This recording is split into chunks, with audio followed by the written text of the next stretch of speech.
오늘 우리가 함께 또 살펴볼 말씀은 우리 하나님의 말씀 성경에 관한 본입니다. 1:1 제자형 성경 교재를 펼쳐주시고요. 우리가 열심히 지금 진도를 쭉쭉 나가고 있습니다. 한 가지 제가 다음 일정에 대해서 소개를 하는 게 좀 필요할 것 같아서, 왜냐하면 우리 특별 행사들이 이어서 진행되기 때문에 여러분들 참고하시라고 제가 안내를 드리겠습니다. 오늘 하나님의 말씀 성경 두 번째 시간 살펴볼 거고요. 우리 다음 주는 여름사역 보고 예배가 있고, 또 그 다음은 첫째 주라 가정 예배고, 우리 9월 둘째 주는 교구 연합 예배가 있고, 그 다음 주는 브라보 남성 축제가 있습니다. 그래서 우리가 4주간 요 텀을 갖고 우리 9월 24일 날 주일 저녁에 다시 1:1 교제 양육 교제 하도록 하겠습니다. 아셨죠? 네. 그래서 저도 이참에 좀 재정비를 하고 더 알차게 자료를 준비해서 오늘 목사님께서 광고를 너무 부담스럽게 하셔서 그래서 오늘 또 많이 오셨는데 하여튼 제대로 좀 준비해서 좀 유익한 강의를 할 수 있도록 하도록 하겠습니다. 우리 계속 이 항해키에 대해서 자주 우리 살펴보는 것은, 여러분들이 이 동그란 그림, 이 항해키 그림 안에 우리 이 책 전체의 내용이 다 들어가는 거거든요. 그래서 우리 한번 살펴보겠습니다. 이 과정의 가장 이 첫 단추는 우리의 중심에 그리스도를 영접하는 것에 있는 것이죠. 그래서 예수님이 누구시고 무엇을 하셨고 지금도 무엇을 하시는지, 그렇기 때문에 예수님을 영접해야 합니다라는 것을 우리가 첫 번째 배웠고, 그 예수님을 영접한 그 구원의 확신이 어떠한 의미를 갖는 것인지 살펴보았습니다. 그리고 그 구원을 주시는 하나님이 어떠한 분이신지 하나님의 속성에 대해서 핵심적인 가치를 살펴보았고, 오늘 드디어 그 하나님은 이제 더욱 이 주변의 녹색 색깔은 성장을 의미하잖아요. 이 구원의 핵심, 복음의 핵심을 알았다면 어떻게 우리가 이제 자라갈 것인가, 진정한 양육 가운데 나아갈 것인가. 첫 번째는 하나님이 우리에게 주신 이 성경을 통해서 우리가 자라가야 한다라는 것입니다. 그래서 지난주에 제가 이 하나님의 말씀을 7가지로 말씀드렸어요. 기억나시죠? 저를 따르십시오. 하나님의 말씀은, 성경은 등불입니다. 어둠 가운데 다닐 때 빛을 비춰주시고 우리의 길을 안전하게 보호해 주시는 등불이죠. 따르시다. 성경은 밥입니다. 여러분들 양식이 없고 먹지를 못하면 영양실조에 걸리죠. 그렇기 때문에 하나님의 말씀인 영의 양식을 잘 드실 수 있기를 축복합니다. 또 따르시다. 성경은 꿀입니다. 이 비밀을 깨닫게 되실 수 있기를 축복합니다. 얼마나 성경이 달콤하고 또 감격스러운 이 하나님의 말씀인지를 우리가 알아야 신앙생활하는 것이 즐겁고 또 힘이 나는 것이죠. 또 따르시다. 성경은 검입니다. 때때로 우리가 원수들의 공격과 또 이 세상 유혹 만날 때 그 모든 유혹을 무찌를 수 있는 성령의 검. 여러분, 이 단어를 기억하십시오. 성령의 검. 성령께서 역사하시고 일하실 때 무엇을 통해서 역사하신다는 겁니까? 말씀을 통해서. 그러니까 우리가 성령 충만하다는 것은 말씀 충만하다는 것이에요. 그래서 성령께서는 반드시 항상 이 말씀을 통해서 역사하신다. 그렇기 때문에 이 말씀을 우리가 배우고 익혀야 하는 것이죠. 또한 말씀을 들을 때 우리의 삶이 주님 앞에 정직하게 드러날 수 있습니다. 그래서 성경은 거울입니다. 그래서 우리를 바르게 하고 온전하게 하고, 저도 가끔 예전에 이 넥타이 메고 다닐 때 사진 찍어보면 아주 헤어스타일도 잘 반듯한데 넥타이가 삑 뛰어 있어가지고 아주 조금 낯뜨거운 적이 많았어요. 항상 우리를 바르게 하고 온전하게 하는 거울이죠. 답시다. 성경은 창문입니다. 우리의 닫힌 눈으로 볼 수 없었던 그 영의 세계, 또 하나님의 이 구원의 계획, 또 하나님이 누구신지 예수님이 누구신지 창문을 통해서 우리는 말씀을 통해서 알 수 있습니다. 다시 성경은 약속입니다. 네, 그래서 이 하나님의 말씀을 가까이 하고 붙든 사람은 이 하나님과의 약속을 가운데 있기 때문에 안심하고 흔들리지 않습니다. 하나님이 나와 약속하신 그 분이라는 사실을 늘 기억하는 것이죠. 그래서 이 성경의 7가지 별명이라고 말씀드렸습니다. 저도 이렇게 7가지를 정했는데 여러분들도 한번 정해보시면 좋을 것 같아요. 여러분들만의 정의, 어떤 수수께끼처럼 그렇게 여러분들에게 성경은 어떤 의미인지 생각해 보시면 좋을 것 같습니다.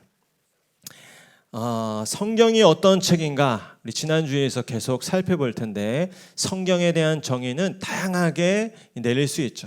그런데 저희가 얼마 전에 마쳤던 우리 목양교회에서 진행했던 바이블 챌린지 우리 공 목사님께서 편찬하신 그 책에 이 성경에 대한 정의가 쉬우면서도 아주 정확하면서도 또 아주 중요한 내용이 잘 들어있습니다. 우리 쭉 처음부터 한번 같이 읽어보겠습니다. 시작. 성경은 살아계신 하나님의 말씀이며 영혼의 양식입니다. 성경은 하나님을 아는 열쇠이며 하나님 계시의 통로입니다. 성경은 인간이 어떻게 행복할 수 있는가를 가르쳐주는 지침입니다. 성경은 죽어가는 생명을 살릴 수 있는 복음의 근원입니다. 성경은 전 세계에서 가장 많이 출판되고 읽혀지고 있으며 지금도 가장 큰 영향력으로 사람들을 변화시키는 책입니다. 여러분 믿으시길 바랍니다. 쉬우면서도 정말 꼭 필요한 내용이 담겨 있습니다. 그래서 이 성경을 우리가 생명책이라고 하잖아요. 이 성경을 읽고 성경을 배우면 사람이 생명을 얻는 것입니다. 새 생명을 얻고 거듭나는 것이죠. 강력한 세상의 어떤 책과도 비교할 수 없는 강력한 힘이 있는 책이 바로 이 성경이에요. 그래서 이 성경을 오히려 이 악한 세상은 다 어떻게 해서든지 읽지 못하도록 그리고 제대로 읽지 못하도록 방해하는 것이 이 사단의 이 계략일 것입니다. 그래서 제가 뉴스에 얼마 전에 본 적이 있는데 기사로 중공에서 이런 일들을 지금 하고 있대요. 기독교를 탄압하고 또 선교사님들을 내쫓는 것 외에도 어떤 일들을 하고 있냐면 아예 성경을 바꾸는 거예요. 성경의 내용을 다르게 기록하는 거예요. 왜냐하면 이 사람들이 이 성경을 갖고 성경을 읽은 사람들이 뒤집어지고 이 그릇된 이 일에 대해서 반기를 들고 사람이 바뀐다는 것을 알고선 이 사람들의 그 생각을 통제하기 위해서 이 성경을 아무리 없애려고 해도 안 없어지니까 내용을 바꿔버리는 거예요. 그러니까 성경의 이 본래 내용 중 예수님이 이 가늠한 여인이 붙잡혀 왔을 때 어떻게 하셨습니까? 그 가늠한 여인을 용서하시면서 먼저 죄 있는 자가 돌로 치라 하면서 이 여인을 궁극적으로는 보호해 주죠. 그리고 용서해 주잖아요. 근데 이 중공에서 기록한 성경에 보면 그 내용이 좀 다르다는 거예요. 예수님이 직접 돌을 들고 그 여인을 돌로 친다는 거예요. 그러니까 이런 식으로 성경의 내용을 와전시켜서 이 기독교의 진리를 교묘하게 어지럽히고 물타기를 하는 그런 수법들이 있는 것입니다. 그렇기 때문에 우리가 중요한 것은 우리가 지금 이렇게 들고 있는 성경이 어떻게 우리의 손까지 하나님의 경륜 가운데 하나님의 보호하시는 섭리 가운데 우리에게 주어졌는지를 이 성경의 근원과 뿌리를 잘 알아야 이런 성경을 공격하고 흔들려고 하는 그 미혹들을 잘 뿌리칠 수 있다라는 것입니다. 그래서 두 가지 극단주의, 너무 문자주의에 빠져서 이 성경의 뜻을 그릇되게 해석하는 방법과 이 성경을 아무렇게나 해석하고 또 함부로 이 하나님의 말씀을 자신의 뜻대로 해석하는 또 바꾸는 그런 잘못을 우리가 피해야 할 것입니다. 그래서 오늘 교재의 내용들이 있지만 제가 여러분들과 지난주 말씀드린 것처럼 이 성경이 우리 손에 오기까지 어떠한 변천의 과정이 있었고 하나님께서 섭리하시고 간섭하셨는지를 조금 살펴보시길 원합니다. 우리가 성경, 저 이스라엘, 저 히브리 민족의 고대 문서를 생각하기 전에 우리도 있잖아요. 우리 한국 땅에 가장 오래된 이 문서가 무엇일까? 저도 몰랐는데 이번에 찾아봤어요. 그러니까 이 여러 가지 설이 있지만 이 문서를 굉장히 오래된 문서로 보더라고요. 통일신라 시대 때 이 왕이 썼던 이 왕이 어떤 일본에 어떤 물건을 보내면서 거기에 이제 포함이 되었는데 아마 그 당시에 어떤 이면지식으로 포함이 됐던 것 같아요. 그런데 우연히 이 문서가 일본에서 발견됐습니다. 신라 시대 촌락 민족 문서인데 그 이 10가구 정도 되는 농촌의 어느 마을에 남자들이 몇 명이고 여성들이 몇 명이고 또 소가 몇 마리고 돼지가 몇 마리 이런 또 노비가 몇 명이고 이런 내용들이 적혀 있는 책이 AD 695년에 기록된 것으로 확인이 되었다고 합니다. 굉장히 오래전에 기록된 고대 문서죠. 또 여러분들이 잘 아는 삼국사기. 삼국사기는 우리나라 가장 오래된 역사서죠. 고려 인종왕의 명을 받아서 김부식이라는 분이 8명의 인재들과 함께 기록한 이 역사책이 우리에게 소중하게 내려져 오는 삼국사기입니다. 그런데 우리가 이제 살펴보려고 하는 이 하나님의 말씀, 이 성경은 우리나라에 있는 이런 문서들의 사본이나 이런 이 복사본의 숫자와는 비교도 안 될 만큼 어마어마한 양의 문서들이 발견되었다라는 것입니다. 그만큼 이 성경이라는 이 문서는 역사적인 근거가 있고 고고학적인 근거가 확실한 문서라는 것이죠. 생각해 보면 성경이 하루아침에 이렇게 잘 편집된 책으로 우리 가운데 올 수 없었을 것입니다. 먼저는 입에서 입으로 이 하나님께서 하신 말씀 또 이 선지자들이 한 말이 전해지는 단계가 있었습니다. 그것을 구전이라고 하죠. 또 이후에는 구전으로 전해진 것에 이제 어떤 한계가 있고 또 어떤 더 많은 이 사람들에게 이것을 알리기 위한 필요가 있어서 문자로 그것을 기록하기 시작했을 것입니다. 파피루스, 양피지, 양가죽이나 소가죽에 이 글씨를 써서 이 내용을 잘 기록할 수 있도록 했던 것이죠. 토판이나 어떤 경우에는 동물의 뼈 조각에도 글씨를 쓰기도 했습니다.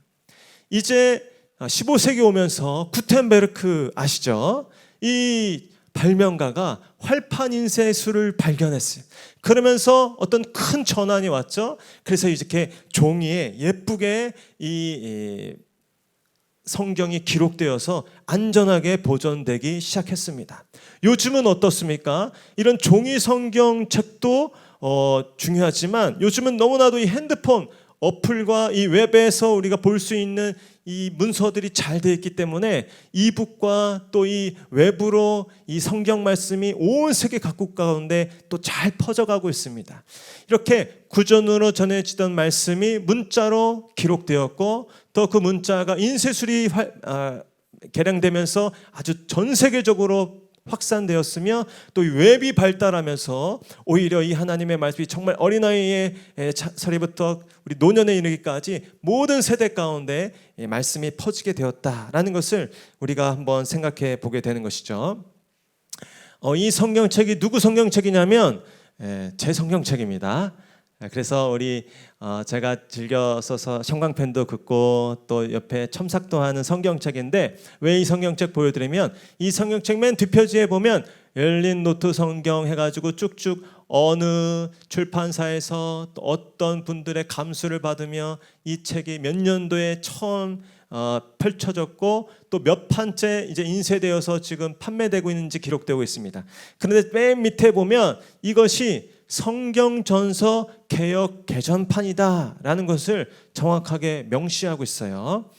자, 그래서 이 부분들이 살펴보면 하나님께서 모세나 선지자들에게 먼저 말씀을 주셨을 때는 우리나라 한글이 아니었을 것 아닙니까? 그렇기 때문에 처음 하나님께서 모세를 통해서 이스라엘 민족에게 주신 그 언어들이 어떻게 번역되고 어떻게 전수되어서 오늘 노준성 목사가 이렇게 아가페 서점에서 45,000원 주고 성경을 쉽게 살 수 있었는지 그 부분에 대해서 오늘 살펴보기 원하는 것입니다. 제가 그래서 도표를 그림을 조금 준비했습니다. 먼저 이 성경은 누구의 말씀이라고요? 하나님의 말씀이죠. 하나님의 계시입니다. 하나님께서 이 말씀의 원저자이시죠. 근데 그 하나님께서 누구에게 이 말씀을 계시를 주시느냐? 하나님의 사람, 당대 하나님께서 특별히 선택하신 하나님의 선지자, 또 하나님의 예언자들에게 이 말씀을 주십니다. 계시를 주십니다. 하나님께서 모세에게 말씀하셨죠. 시내산에서 십계명을 주셨고 또 친구처럼 교제하면서 모세에게 이야기하셨습니다. 그리고 그 모세는 이스라엘 백성들에게 내려가서 하나님의 말씀이 이렇다 설교하시고 또 선포하셨죠. 이 모세의 5편의 긴 설교가 적혀 있는 책이 바로 오늘날 내려오는 이 구약 성경의 신명기인 것입니다.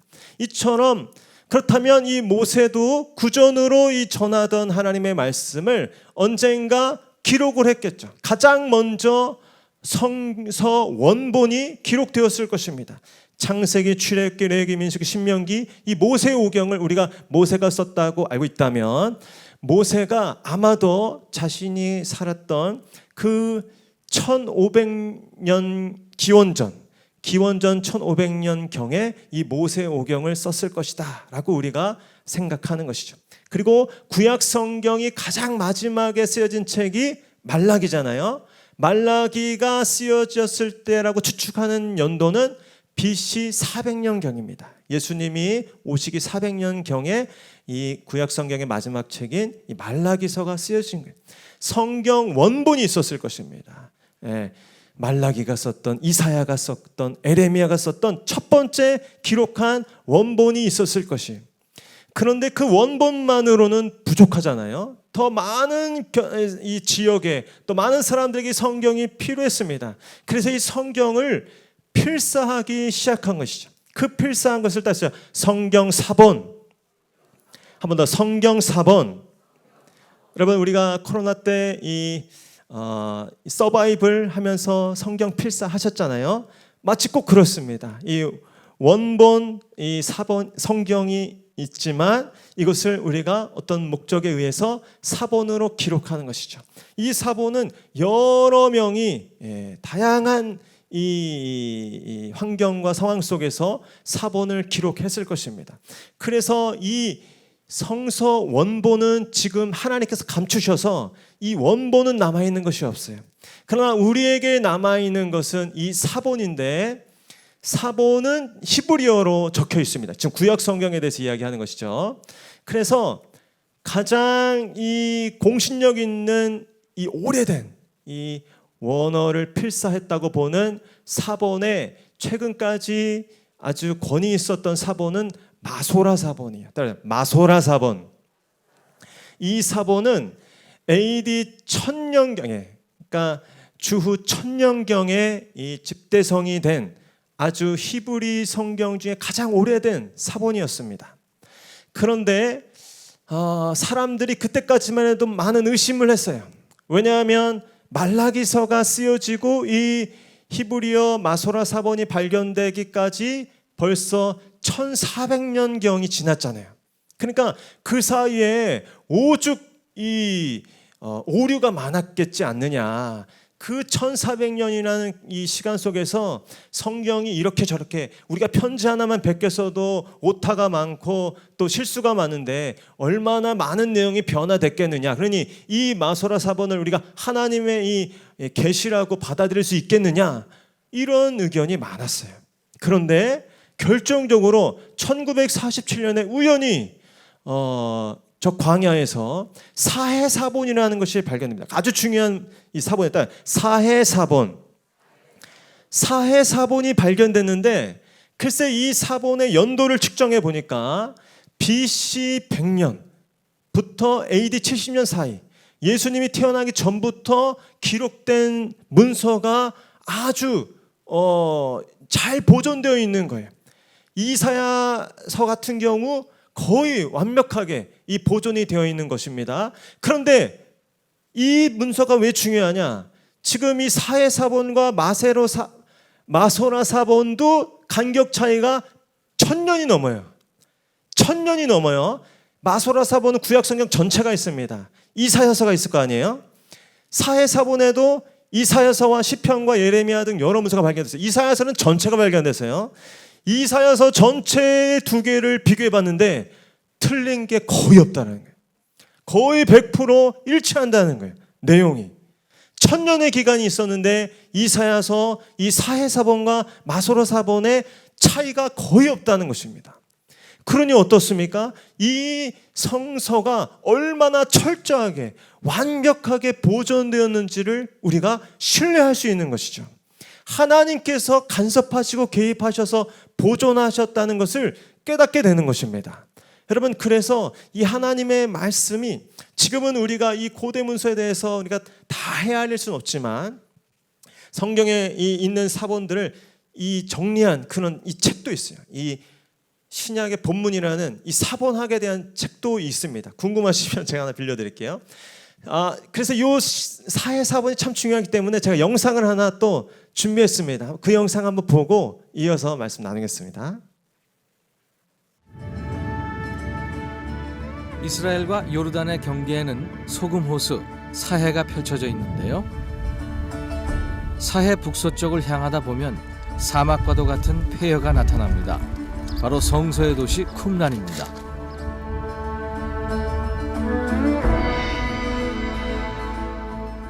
저 뒤에는 사해가 보입니다. 이 사해 맞은편에는 쿰란이라는 곳이 있는데요. 이 쿰란에서 그 유명한 사해 사본을 발견합니다. 언뜻 보기엔 황량한 광야처럼 보이지만 사실 이곳은 세계에서 가장 오래된 성서의 사본인 사해 사본이 발견된 중요한 장소입니다. 광야에서 집단 생활을 했던 유대민족의 한 종파인 에세네파가 서기 68년 로마군의 침략을 피해 고대 성경의 필사본을 이 동굴에 숨기게 되는데요.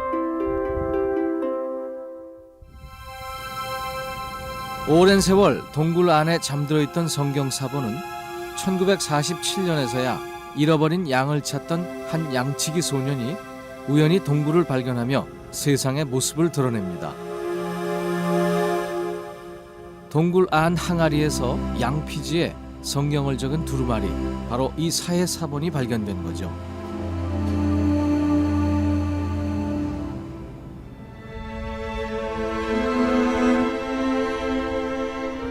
당시 쿰란 공동체가 거주했던 건물의 흔적이 아직도 남아있는데요.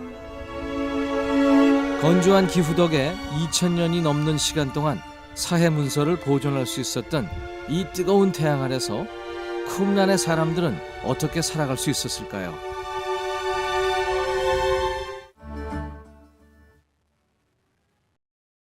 네, 감사합니다. 그래서 기회가 되실 때 또 이 영상 자료로 유튜브에 또 이런 내용들이 또 잘 담겨 있거든요. 여러분들이 시간 내셔서 한번 이런 내용들 찾아보시면 여러분들의 또 이 성서에 대한 또 많은 유익을 얻을 수 있을 로 믿습니다. 그래서 이 사본이 우리 가운데 남아있다는 것은 정말 하나님의 은혜고 또 우리에게 큰 어떤 감격이 아닐 수 없습니다. 사실 그 양피지가 굉장히 연약해서 조금만 온도가 달라고 습도에 굉장히 영향을 많이 받는 그런 이 재질인데 그 건조한 지역에 이 항아리에 잘 보존되어 있었기 때문에 우리에게 이렇게 아주 소중한 이 성경의 이 사본이 잘 전해질 수 있었던 것이죠. 그래서 우리에게 원본은 없지만 그러나 이 오래된 사본이 한치 오차 없이 이렇게 잘 기록되어 있는 것을 봤을 때 이 사본의 내용이 하나님께서 처음 우리에게 주셨던 원본의 내용과 크게 다르지 않겠다라는 확신을 갖고 이 말씀을 하나님의 계시의 말씀으로 온전히 취할 수 있는 것입니다. 이 내용을 여러분들이 이해하시면서 그렇다면 이후에 또 이 사본은 히브리어로 계속 기록되었잖아요. 그럼 어떻게 우리 한글말, 우리 한글 세종대왕이 만드신 한글로 우리 성경이 또 나오게 됐겠습니까? 이후로는 번역의 과정이 계속 생긴 것이죠. 네, 헬라어 성경. 이제 히브리 사람들도 이제 로마의 지배를 받으면서 또 이렇게 디아스포라 온 세계로 흩어지면서 이 히브리어가 점점 잊혀가는 거예요. 그래서 헬라어로 이 성서를 보존해야겠다는 필요성이 있어서 3세기경에 주전 3세기경에 이것도 굉장히 오래된 성서죠. 주전 3세기경에 70인경에 70명의 아주 뛰어난 히브리 학자들이 헬라어와 히브리에 둘 다 능통한 학자들이 모여서 성경을 번역했습니다. 그것이 따르죠. 70인경 들어보신 분 있으실 거예요. 히브리 성경을 헬라어로 집대성에서 번역한 첫 번째 이 성경입니다. 그 헬라어가 이제 한참 또 이제 통용되던 시대를 지나서 또 로마 제국이 오면서 이 라틴어가 굉장히 또 이 통용어가 되는 시대가 왔어요. 그에 따라서 이 라틴어 번역본이 필요하게 된 것이죠. 4세기 AD 4세기에 제롬이라는 신학자가 있습니다. 제롬이라는 신학자가 또 이 불가타 번역본, 이 라틴어로 된 성경을 발간합니다. 이것도 아주 중요한 역사적인 이 성서 번역본이죠. 또 이 번역본이 종교 개혁 시대에 이 마틴 루터가 한 것이 무엇입니까? 중요한 업적이 이 라틴어 성경을 누구나 쉽게 할 수 있는 이 독일어 성경, 독일 사람들이 다 아는 독일어 성경으로 번역하면서 또 아주 중요한 이 번역의 계기가 있었고, 결정적으로 어떻습니까? 우리가 익숙한 영어 성경으로 또 번역이 되었어요. AD 1382년에 위클리프라는 사람을 신학자를 통해서 영어 성경가 번역되기 시작했고, 이제 점점 더 이 선교사님들의 헌신과 수고를 통해서 개역개정 성경까지 이 한글 성경이 번역되기에 이르게 된 것입니다. 절다하시죠. 성경 원본, 성경 사본, 성경 번역본, 개역개정 번역본. 간단하게 이야기한다면 이렇게 하나님의 계시의 말씀이 이렇게 하나님의 간섭과 이 인도하심 가운데 오늘 우리에게 안전하게 이렇게 소중하게 이 도착하게 된 것이죠. 그렇기 때문에 이 성서의 말씀, 우리 토마스 선교사님은 이 성경 말씀 전해주기 위해서 이 땅에 밟지도 못하고 성경 한 권 전해주시고 목숨을 잃지 않았습니까? 그런 의미에서 옆에 분들에게 한 번 더 말씀해 주시죠. 성경을 사랑하십시오. 성경과 사랑에 빠지십시오. 네, 아직도 전 세계에는 자신들의 언어로 된 성경을 갖지 못한 사람들이 많이 있다고 합니다. 저 빨간색이 성경 전체가 번역된 언어고, 이 노란색 퍼센테이지가 일부가 번역되었어요. 아직 회색 지대에 번역되지 않은 그런 민족의 언어들이 많이 있다고 합니다. 그래서 이 성경을 번역하는 일에 최선을 다해서 헌신하고 있는 기관과 단체들도 있죠. 그런 의미에서 이 성경이 우리나라 말로 이렇게 잘 번역되어 또 여러 이 알기 쉬운 언어로 또 우리에게 주어졌다는 것은 너무나 큰 은혜가 아닐 수 없습니다. 아까 살펴본 것처럼 이 성경이 처음 쓰여질 때는 파피루스라는 데 쓰여졌다고 하는데, 오늘날은 이렇게 이 종이가, 이 나무를 통해서 종이가 아주 곱게 잘 나와 있지만, 당시만 해도 벌써 사실 그러나 아주 위대한 발견이죠. 이 기원전 3000년경 이집트, 고대 이집트에서 이 파피루스를 잘 이렇게 밀고 저 뿌리를 쳐내고 해서 거기다가 이 판판하게 종이 비슷하게 만들어서 글씨를 쓰는 법을 발견하게 된 거예요. 아주 놀라운 발견이죠. 그리고 이후에 사해사본이 이런 파피루스와 양피지를 통해서 발견되었다는 것입니다. 양피지는 이런 식으로 양이나 소의 가죽을 잘 펴서 또 표면에 어떤 처리를 잘 하고 특수 잉크를 제작해서 곤충의 어떤 특수한 재료들을 활용해서 이렇게 글씨를 써서 양피지 두루마기를 써게 되었다라는 것입니다. 이런 부분들을 우리가 조금이라도 알면서 이해하신다면 성경을 더 사랑하게 되고 소중하게 여길 수 있게 될 줄로 믿습니다. 그래서 구약 성경과 신약 성경을 조금만 더 살펴보면, 구약 성경은 유대인들이 이렇게 부르죠. 따르자 타나크. 타나크라고 구약 성경 전체를 말하는데, 따르자 토라, 네비힘, 케투빔. 네, 이렇게 모세오경과 율법서, 예언서, 그리고 성문서, 이 세 가지를 합쳐서 그 앞에 글자 이니셜을 따서 타나크라고 부르고 있습니다. 그래서 우리가 갖고 있는 이 39권의 구약 성경을 타나크라고 유대인들은 부르는 것이죠. 5세기의 에스라 학자 아시죠? 에스라 학사가 벌써 이 하나님의 말씀을 정경화하면서 이 구약 성경을 차차 이렇게 보존해 나갔다라고 우리가 생각하게 되는 것입니다. 아까 말씀드린 것처럼 그 히브리어 성경이 그리스어 성경으로 바뀌는 과정이 있었죠. BC 3세기경에 70년경이 있었습니다. 그래서 원래는 히브리어 성경이 24권이었다고 합니다. 그러나 내용이 달랐던 것이 아니라 오늘날의 39권이 된 것은 그때는 사무엘상 하가 없이 그냥 사무엘서 또 열왕기서 열왕기 상하가 아니고 이런 식으로 나눠져 있었기 때문에 그런 것들을 구분하면서 최종적으로 39권의 책이 되었던 것이죠. 신약 성경이 정경화되는 과정도 우리가 사실 내용이 많지만 간략하게 이 의도를 생각해 보면 신약 성경이 우리에게 하나님께서 예수님께서 하신 말씀과 또 제자들 사도들이 기록한 문서들이 잘 내려져 오고 있었는데 이단들이 발생하기 시작한 것입니다. 어떤 이단들이 생각나면 특별히 2세기의 마르시온이라는 이단이 영지주의에 속했는데 이 사람은 극단적인 바울주의에 해당된 사람이었어요. 그래서 마태복음, 누가복음 이런 성서를 인정하지 않고 바울이 쓴 서신만, 바울이 쓴 편지만 인정하는 거예요. 그래서 이것만 정경이다라고 이야기하는 거예요.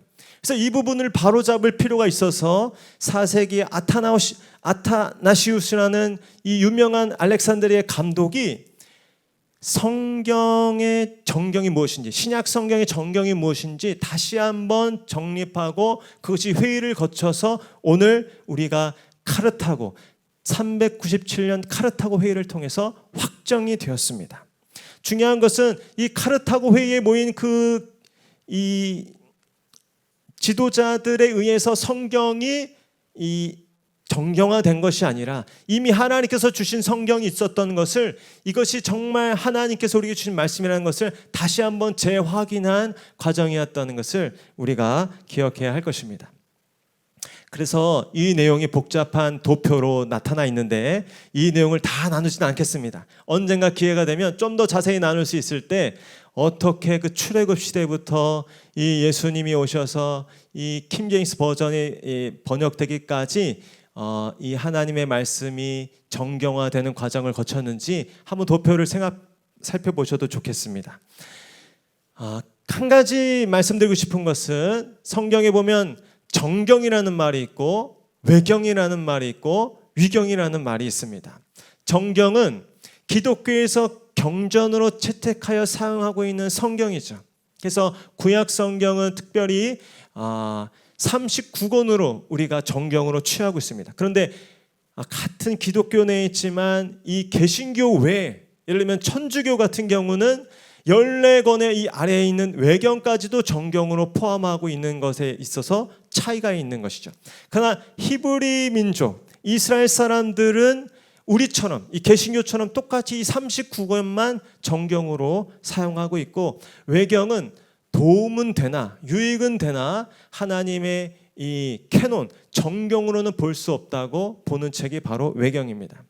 위경은 외경과도 비교할 수 없을 정도로 이 그릇될 위자를 썼죠. 그래서 잘못된 어떤 책들로 우리가 주의해야 할 문서로 알고 있는 것이 위경입니다. 그래서 우리가 이 하나님의 말씀 정경과 외경과 위경의 이 차이도 이해할 수 있어야 할 줄로 믿습니다. 네, 구약 성경이 이렇게 39권이 우리 가운데 허락되었죠. 그래서 하나님의 말씀이 우리에게 소중하게 내려져 오고 있습니다. 구약 시대를 읽을 때 여러분들이 성경을 읽을 때 사실은 오래된 이 문화와 배경이 다른 시대의 문서를 읽을 때 어려움이 있을 수 있어요. 그래서 우리가 이렇게 성경 공부도 하고 또 배우기도 하는데 지난번에 우리 목사님과 성경 배우면서 우리 구약 시대 전체를 간략하게 나누는 거 한번 해봤잖아요.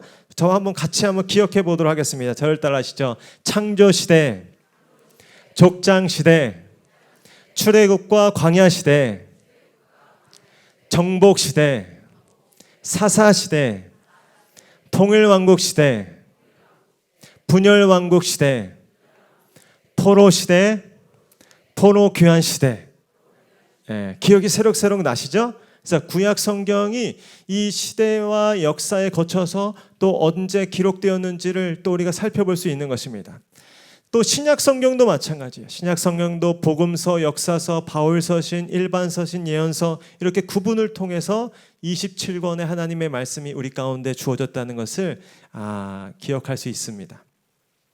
그래서 아까 말씀드린 것처럼 그 성경의 역사와 이 책들이 언제 기록되었고 또 그 당시에 이스라엘 역사 가운데 어떤 일들이 있었는지 아브라함의 이 언약, 또 야곱의 그 애굽으로 이동, 그 출애굽, 또 이스라엘이 그 로마에서 함락된 사건, 이 모든 것들이 표로 되어 있는 것이 있어서 하나 가져왔습니다. 나중에 한번 살펴보시길 바랍니다.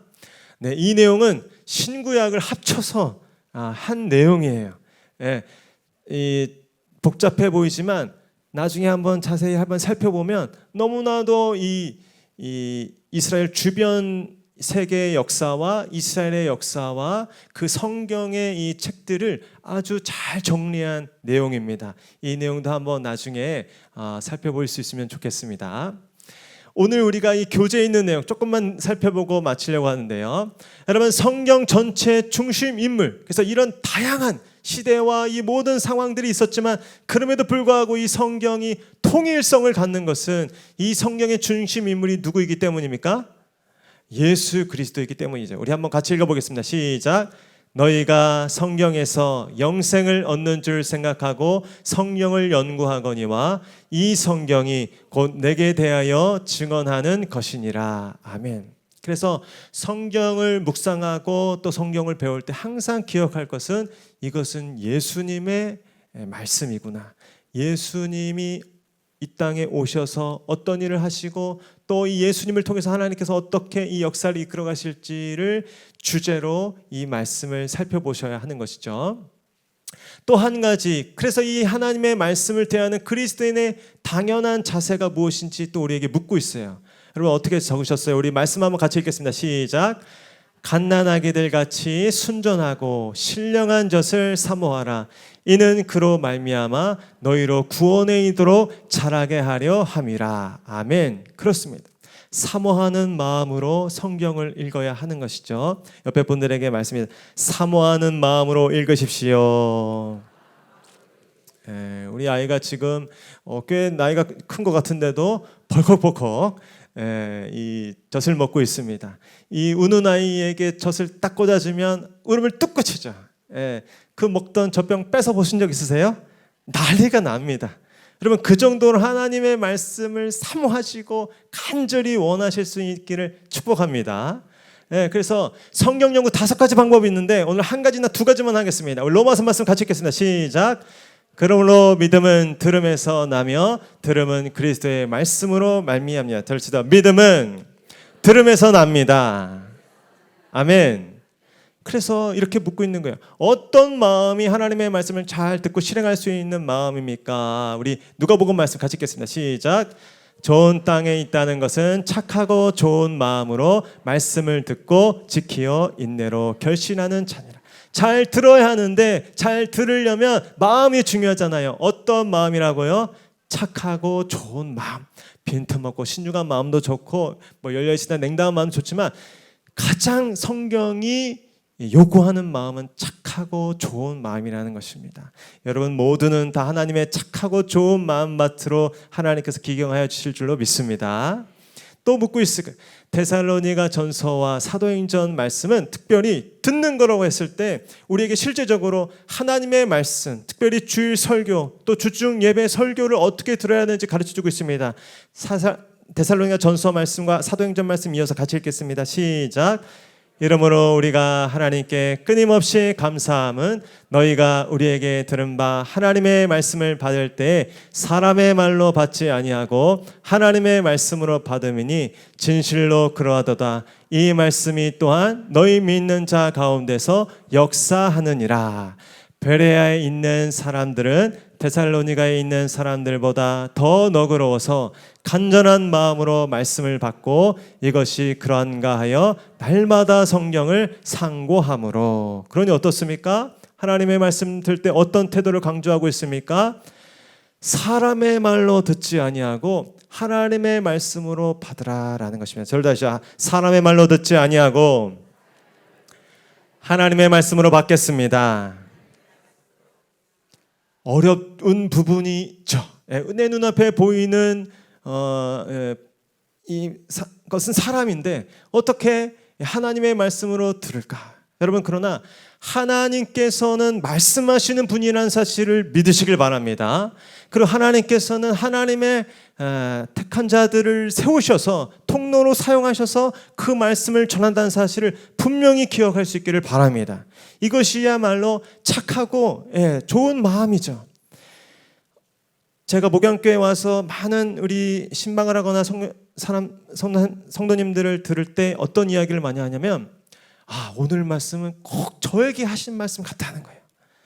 제 얘기 혹시 목사님께 했냐는 거예요. 저는 절대 안 했는데 꼭 근데 그 수많은 분들이 예배당에서 예배를 드리는데 꼭 나한테 하신 말씀인 것 같다는 거예요. 내 속사정을 다 알고 나한테 하는 말씀 같다는 거예요. 제 아내도 그런 얘기를 하더라고요. 근데 제가 하는 설교는 왜 그렇게 듣지 않는지. 착하고 좋은 마음으로 받을지어다. 그래서 왜냐면 이게 어려운 거예요. 저도 제 아버지가 이 목사님이셔서 제 청년 때 아버지 말씀을 듣는데 잘 안 들리는 거예요. 전날 저를 그렇게 혼내셨거든요. 저를 그렇게 혼내시고 막 회초리 때리시고 주일날 말씀 전하시는데 말씀이 안 들어오는 거예요. 전 아빠가 그냥 하는 얘기구나. 그러면 은혜를 못 받는 것이죠. 하나님의 이 말씀이 들리지 않는 것입니다. 어느 분이 서셨던 오늘 저분을 통해서 하나님께서 나에게 반드시 말씀하신다. 하나님은 살아계신 분이시고 하나님은 나에게 말씀하시는 분이시다 라는 확신을 가지고 모든 공예배 가운데 나아갈 수 있기를 축복합니다. 제가 목사라서 하는 말이 아니라 저도 경험해 봤거든요. 아무 유익이 없습니다. 그러나 이 말씀은 믿음으로 받는 것이죠. 하나님께서 그 믿음을 보십니다. 설교자의 믿음도 보시지만 이 청중의 믿음을 보시고 하나님께서 역사하실 줄 믿습니다. 그래서 저도 부족하지만 담대하게 설교하는 것은 믿음으로 여러분들이 취하실 때 하나님께서 반드시 역사하시고 말씀하실 줄 믿기 때문입니다. 여러분, 그래서 우리 목양교회 성도님이 지금처럼 잘하듯이 모든 예배 가운데 하나님은 반드시 나에게 말씀하신다라는 확신 가운데 예배할 수 있기를 축복합니다. 또한 간절한 말씀으로 말씀을 받고 그것이 그러한가 날마다 성경을 상고하였습니다. 성경을 연구하고 묵상하였다는 것이죠. 오늘 여기까지 하겠습니다. 옆에 교회님들이 한 번 더 얘기했어요. 성경을 사랑하십시오. 하나님께서 말씀하십니다. 네, 우리 지난주 같이 불렀던 찬양 함께 찬양하면서